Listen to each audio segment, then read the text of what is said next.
Hello everyone, welcome to Wellness Woodbridge. My name is Kelly Reedy. Our guest today is Lisa Gomez from the American Cancer Society. Hi Lisa, welcome to the show. Thank you so much, Kelly. And you are the Director of Patient and Family Services for the Central New Jersey region, which is Middlesex and Mercer counties.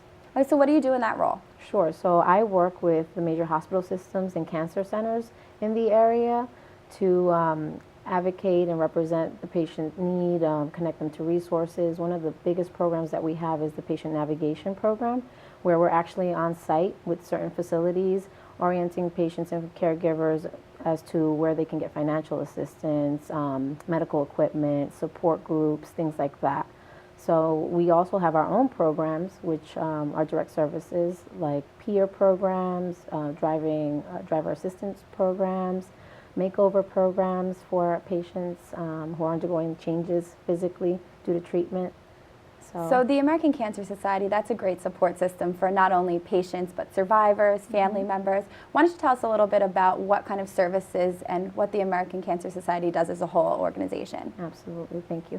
So we're celebrating 100 years this month. It's really exciting at the end of May. And in 100 years we've come so far from advocating, doing research, providing direct programs and services, educating the community about prevention, early detection, and screening options for them. So in those four facets, I mean, just in advocacy alone, we don't smoke indoors anymore. I mean, we have healthy eating guidelines as a result of that. There are certain, the healthcare reform, we're very involved with that. In terms of direct patient services, what we offer are Reach to Recovery, which are peer programs for breast patients who need to connect with someone who understands what they are about to face and who may have questions and need support. We also have wig programs, so free wigs for women who cannot afford a boutique style wig. We can do that. We have makeover programs for women undergoing changes due to treatment, so they can learn how to kind of see something that they feel comfortable with in the mirror. And we have our road program, which volunteers donate their time and vehicle to take patients to and from treatment, which is so needed because that's often the biggest obstacle is getting to radiation 5 times a week for 6 weeks. So it's really, it can be a toll. So some things that maybe patients may not realize that they're going to need help with, such as getting a ride and things like that, and those are kind of the services that you guys help them out with, I would think, so that's great. Yeah, well, we say when there's a cancer diagnosis, we want you to turn to us. And then we will have a 1-800 number. We have staff 24/7, 7 days a week to be able to answer any question or provide support to not only the patient but the caregiver as well. Yeah, that's great. Well, because cancer is something that can touch everybody. I'm sure that everybody has a connection to it in some way or another. So it's great that there is an outlet out there for everyone to turn to. I know one big event that's coming up here in Woodbridge is Relay for Life, which is a American Cancer Society event. What exactly is Relay for Life? Sure. So it is the largest fundraiser in the world, first and foremost. And really, the idea is that the community rallies behind educating people about cancer prevention and also supporting those who have been touched by cancer. And they form teams throughout a couple months' time, and they fundraise, they create different activities and awareness, and they get together on a particular day, usually in a track and field of a school or a park area, and they camp out all night. And they party, and they play music, and they have games on the laps, just incredible movement to see. And the idea is that this got started one day sort of in a reaction to cancer, and the person who started it said that they were going to go on the track for a full night because cancer never sleeps, and so nor would he. And to this day, people join forces and literally have one person on the track, at least one person from every team on the track all night long. And it's just a great effort to see the community pull together and support those who are going through this. Because like you said, so many of us are touched, if not personally, if it touches a friend, a family member, a neighbor, it touches the community. Yeah. So. Yeah, I know that it's a very big event here in Woodbridge, and I think it's very touching and very moving for those that participated. And I know there are teams that have been doing it for years and years and years, just because it is such a great event, and the bonding between everyone involved is just amazing. So the Woodbridge Relay is June 8th into June 9th. Right, so it's overnight again. Okay. It starts at 3 p.m. at Alvin P. Williams Memorial Park, right? Warren, C. yes. Warren. And there, I mean, people start arriving around 3, and they're coordinated, team colors and set up camp and join the festivities for the remainder of the evening. During the evening, there is a memorial service that does happen. It's really a good time to reflect and honor those who've passed or actually are living with cancer. Is that with the bags and the candles? It's a luminaria Yes, ceremony. it's very moving. So they usually these bags can be bought up until the day of, and Okay. they represent an individual. And they're decorated in such a way that represent that individual, and they are lit and they line the track. Yeah. However many times over, people have bags to That's really to nice. decorate. So That's a very Yeah. nice aspect of the event. yeah, and one other thing that goes with relay is actually our survivor dinner, and often that happens either right before relay kicks off or maybe a week or two before relay actually happens. Oh, that's nice. And it's really cool. It's a free dinner to survivors with one caregiver. They get a T-shirt. And what happens is they'll get together. We have a sponsor. This year's it happens to be Wegmans at Woodbridge. It'll happen at the Y actually on nice. May 23rd. Okay. So for more information, we'll be providing Caitlin's contact information. We like RSVP so we can have enough food for everybody. But it's really a great way to bond just amongst the survivors and the caregivers. Well, because the event is in June, but this is a year-long planning process. I mean, I know I go to a lot of events in town, and there's always somebody there from Relay, promoting the event. They're out there with their team. They have the purple T-shirts on. And I know if you go up and down Main Street, you see that purple line is on the middle of the street. And even the businesses get involved, such as Wegmans and the Y. But a lot of the storefronts are painted by our local high school students, which is really nice. It really is a great community event. So we're happy to host it. Woodbridge is fantastic. I mean, they get it. Woodbridge is the longest standing relay for our region. I think 12, 13 years easy. And so it's grown every year. We have great support from the businesses, like you said, the community, the mayor, his wife. So it's just a fantastic rendition of relay here. Absolutely. So another program that the American Cancer Society does is the CPS3. So Right. what exactly is that? Sure. So there's a reason for the acronym. It's Cancer Prevention Study Number 3. Okay. So that's what it is. And it's really a nationwide endeavor right now. We are recruiting 300,000 participants. These are volunteers who want to join us, learn more about prevention of cancer and causes of cancer. And we actually are down to needing just 100,000. Okay. We've been doing a fantastic job of recruiting individuals across the country. And really, this started back in the 50s. We looked at tobacco use and correlation to cancer in the 50s. Like lung cancer. And we definitely found a correlation with lung cancer. Hence today, because of that research, we have the Surgeon General's warning. Okay. We don't smoke indoors. We're passing a lot of clean outdoor acts as well. So as a result, research not only impacts possibly just screening and sort of guidelines about healthy behavior, but it can also impact law and everyone else's health. So it's really impactful in so many ways. The second part, CPS2, was in the 80s, and we looked at obesity. And we found that obesity is directly linked to almost every major cancer. Wow. And since then, we've passed healthy eating guidelines and physical activity guidelines as well. So again, this is now part 3. Volunteers are phasing out. We have new technology. We have the human genome completed. I mean, there's so many factors that we want to take a new pool of people and say, join us in helping us figure out, what ways we can prevent cancer, possibly eradicate it. Yeah. Especially if all these positive changes have been made because of these studies, and to keep continuing and try to, find what would help. Absolutely. So what does it entail to get involved in this? Sure. So now with CPS3, what we're looking to do is study lifestyle factors, behavioral, environmental factors, and genetics, and how they play a part in cancer prevention.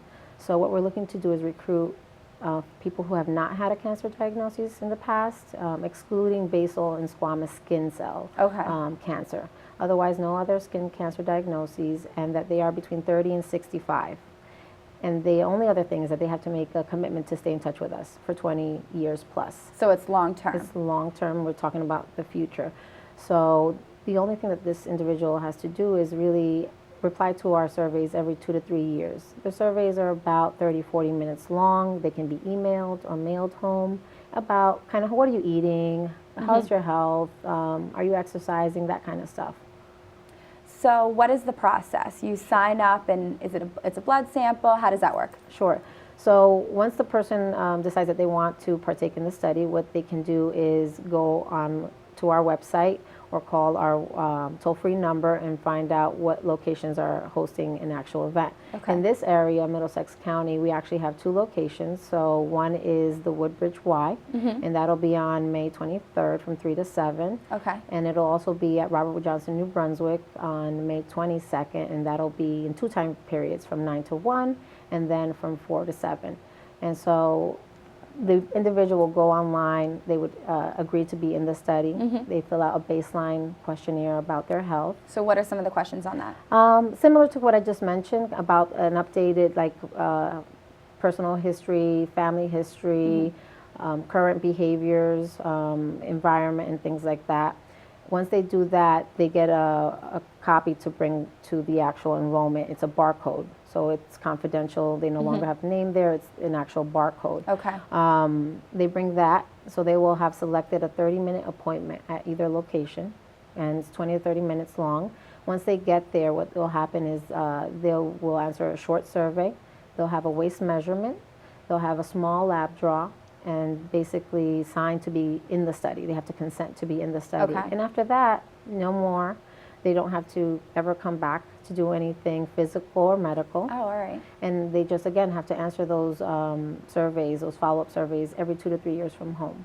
Okay. So the waist measurement, is that just linked to the obesity, or how would that?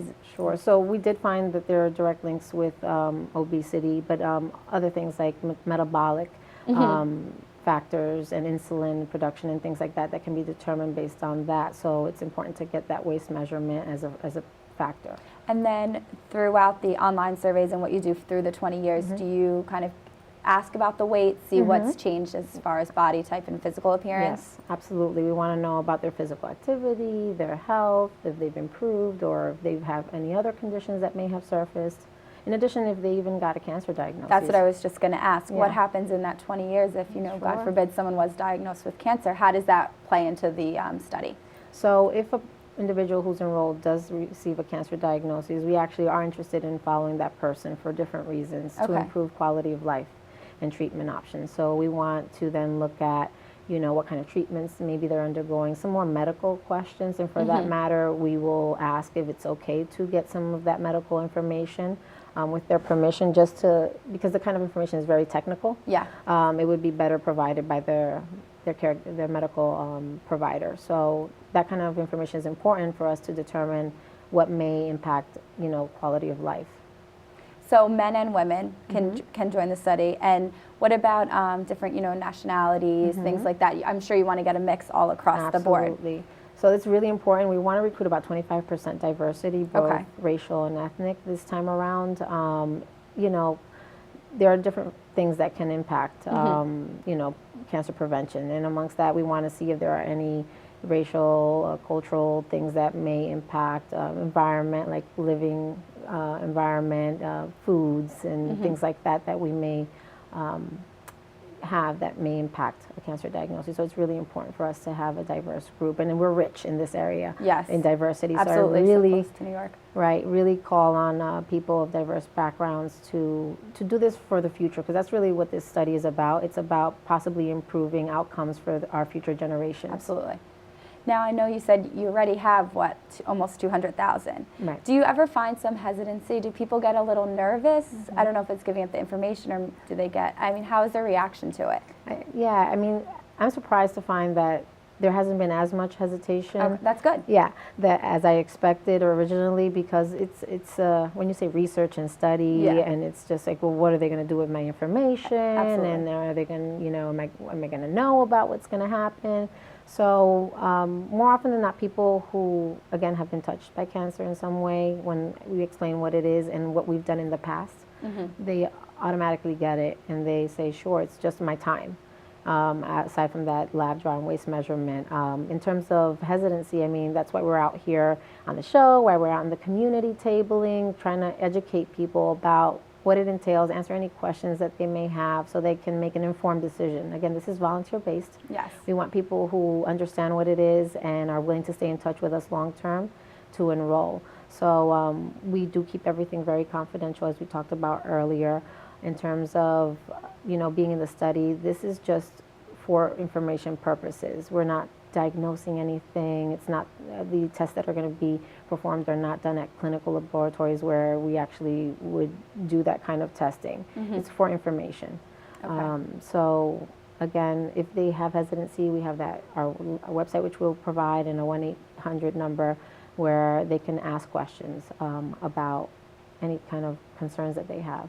So I know you said everything's confidential, so you may not even be able to answer that, but do you ever have people within the same families that do it? And is there a link between genetics and that you guys can track and things like that? That's one of the things we want to study, because therefore we have also the lab draw. And so one of our promotional videos is pretty cool because we have a young woman who's eligible and she enrolls, and her grandparents were in the first studies. Okay. And with this study, her aunt, and her mother are enrolled now. So they have 3 generations worth that are being followed, and that would be wonderful if we can get, generations of families to do that, because there often is a genetic factor involved with cancer diagnoses. In the original questionnaire and survey that you give out, do you ask about the family history? Yes, because you do want to know everything and make sure that you have as much information as possible, which is really great. I mean, I just think the more that people do and the more that people know is so important, because the more knowledge you have about it makes it seem like a little less scary. You have a little bit of grasp on it, which I think is great. Yeah. So what other types of programs do the American Cancer Society run? Sure. So I mean, Woodbridge and Middlesex counties is very supportive. We're doing CPS3, we're doing Relay, we have patient programs, like I said, in the surrounding hospitals. Other fundraisers, it's big too, and Woodbridge is very familiar with, is Making Strides Against Breast Cancer, which is in October. We have our Hope Lodge, which is closest to here, is New York City, Manhattan, where it's like our adult Ronald McDonald, and the rooms look like hotels, nice. really, and they have like this industrial kitchen as well, where oftentimes they have special programs and dinners are cooked for the guests. So what happens is that any person who has a cancer diagnosis who's being seen in New York and has to travel an hour or more to treatment, instead of paying for an expensive hotel or commuting on a regular basis, can stay with one caregiver for free for the length of their treatment. Oh, that's a very nice service. So it is pretty cool, and if you are ever inclined to kind of check it out or interested in volunteering, we have free tours that can be scheduled. I think that's great. It kind of eases the mind a little bit, takes that out of their mind, off their plate, to have to find somewhere to stay. Absolutely. So just really quickly, if viewers do want to sign up for Relay or support the event, there's still time to do that. I'm sure it's a year long. We're always looking for fundraising. Yes. So, and then the CPS3, that is coming up as well. Sure. So if anyone wants any more information on that, they can check out the website or the 800 number. Sure, and we're going to provide that information, but it's our regional link where we house the resources for people to read up on and also make their appointment if they're interested is cps3centralnj.org. Okay, great. So they can go there, find out, read up more, or select an appointment. Okay. Well, Lisa, I want to thank you so much for joining us, and thank you for sharing so much information on the American Cancer Society. It was great to sit down and chat. My pleasure. Thank you so much for having us. Thank you. All right. Thanks for watching.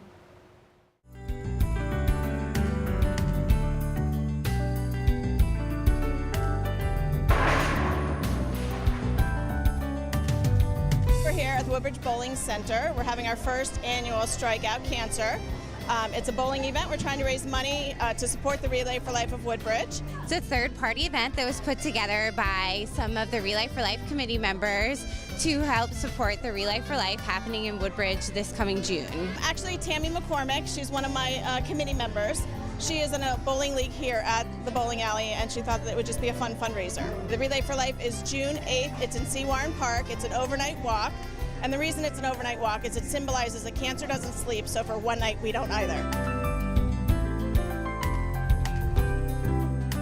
Relay for Life is the American Cancer Society's signature event. It's a community event, so what we've been trying to do over the past few months is get the entire community involved. It's a team-based event, So if you visit our website, which is www.relayforlife.org/WoodbridgeNJ, you'll see there's already some teams signed up. People gather their family, their friends, their coworkers. They sign up the teams.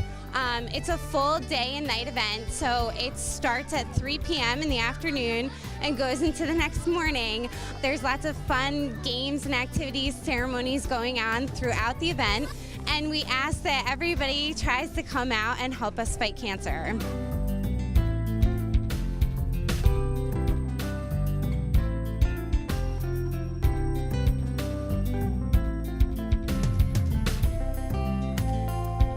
Always ways to help the American Cancer Society. If they visit the website, they can donate if they can't make it to the event and they would like to donate. And they can also contact me directly and I can help them maybe find a different event or something else that they'd be interested in to help us out.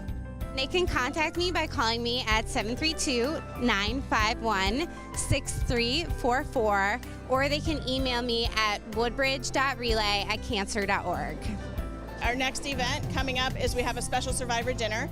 It's open to all survivors in Woodbridge Township. They just have to let us know that they want to come. They can bring a caregiver. It's at the Woodbridge Community Center. It's sponsored by Wegmans, and it is on May 23rd. It's a Thursday evening at 6 p.m. It's just a really wonderful night to celebrate that we cancer survivors are still here.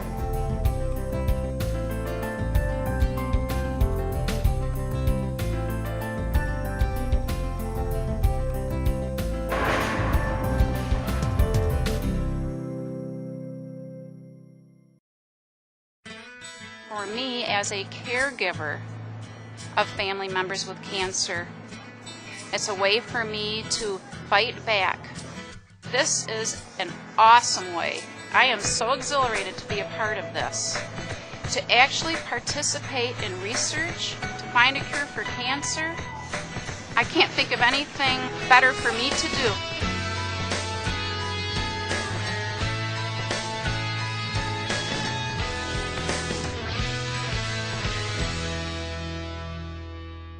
So many times the scientific studies that help us understand cancer happen in labs or patient clinics. Cancer Prevention Study 3 is a way for us to take cancer research literally into the homes of 500,000 Americans and give them a chance to fight back. And over the next 20 years, those 500,000 people will help us understand the lifestyle, behavioral, and genetic factors that cause or prevent cancer. CPS 3 has got the opportunity to change the face of cancer. A study this large is an ambitious undertaking, but one that we, the American Cancer Society, have tackled before. Our first cancer prevention study began in the 1950s and led to the link between cigarettes and lung cancer. Our second study began in 1982. Among many important discoveries, CPS 2 reveals strong connections between obesity, lifestyle, and disease. At that time, my grandparents were enrolled, and so now that there's a new study, I am enrolling, and both my mom and my aunt are enrolling. So we're going to be 3 generations of cancer prevention study participants.